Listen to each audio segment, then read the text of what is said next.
આજના યુગમાં સમય જોવા માટે અનેક ટેકનોલોજી વિકસાવાઈ છે. ખાસ કરીને ઘડિયાળ, મોબાઈલ વગેરે થકી સમય જાણી શકાય છે. પણ જ્યારે ઘડિયાળની શોધ થઈ નથી ત્યારે સમય જોવા માટે સૂર્યપ્રકાશ આધારિત પડછાયા મુજબ સમય નક્કી કરવામાં આવતો હતો અને આ સમય સ્થાનિક જોવા મળતો હતો. આ બાબત ખૂબ જ ઓછા લોકોને ખબર હશે અને સૂર્ય ઘડિયાળના પડછાયા મુજબ સમય નક્કી કરવાની પદ્ધતિ પણ ખૂબ જ ફાયદારૂપ હતી. ત્યારે આ પ્રકારની સૂર્ય ઘડિયાળ ગુજરાતમાં આવેલી છે. પાટણના રિજિયોનલ સાયન્સ સેન્ટરમાં ગુજરાત રાજ્યની પ્રથમ સન ડાયલ આવેલી છે.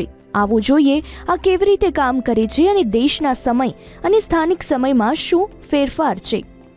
પાટણમાં 10 એકર વિસ્તારમાં ફેલાયેલા રિજિયોનલ સાયન્સ સેન્ટરમાં ગુજરાત રાજ્યની પ્રથમ સન ડાયલ આવેલી છે. આ સન ડાયલથી પાટણના સ્થાનિક સમય જાણવામાં મદદ કરે છે.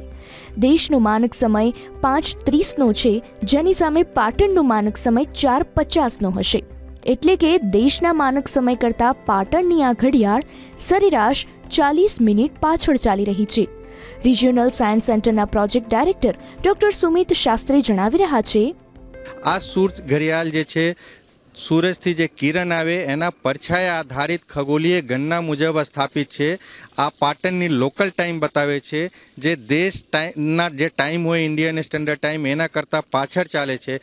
ફેબ્રુઆરી મહિનામાં આ ટાઈમ વધારે પાછળ ચાલે, 56 મિનિટ જેવી અંતર હોય, અને નવેમ્બર મહિનામાં સૌથી ઓછી એના અંતર ઘટીને 25 મિનિટના થઈ જાય. એમ સરેરાશ ગણીએ આખું વર્ષની તો આ દેશના ટાઈમ કરતાં પાટણની જે લોકલ ટાઈમ છે એ 40 મિનિટ પાછળ ચાલે છે.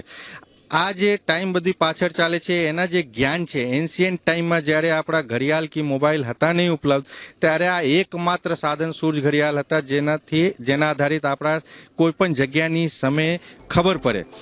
આ પ્રકારના સમયનો ઉપયોગ એ ખેડૂતો માટે ખૂબ જ ઉપયોગી નીવડી શકે છે. ઋતુ મુજબ પાકની વાવણી, હવામાન તેમજ પાકની લણણી સમયે પણ નક્કી કરી શકાય છે, જેના થકી ખેડૂતોને મોટો ફાયદો થાય છે. આ પ્રકારનું જ્ઞાન પણ બાળકોને પીરસવાથી બાળકોની પણ બુદ્ધિ ક્ષમતા તેજ થાય છે. આ પ્રકારની સન ડાયલ બનાવવાની તકનીક દેશમાં બહુ ઓછા વ્યક્તિઓ જાણે છે, જેના માટે ખગોળશાસ્ત્રના ગણિતનું ઊંડાણપૂર્વકનું જ્ઞાન હોવું જોઈએ. વર્ષ 2021 મે માસમાં મહારાષ્ટ્રના 70 વર્ષીય ડોક્ટર BR સીતારામ દ્વારા આ સન ડાયલ બનાવવામાં આવી હતી.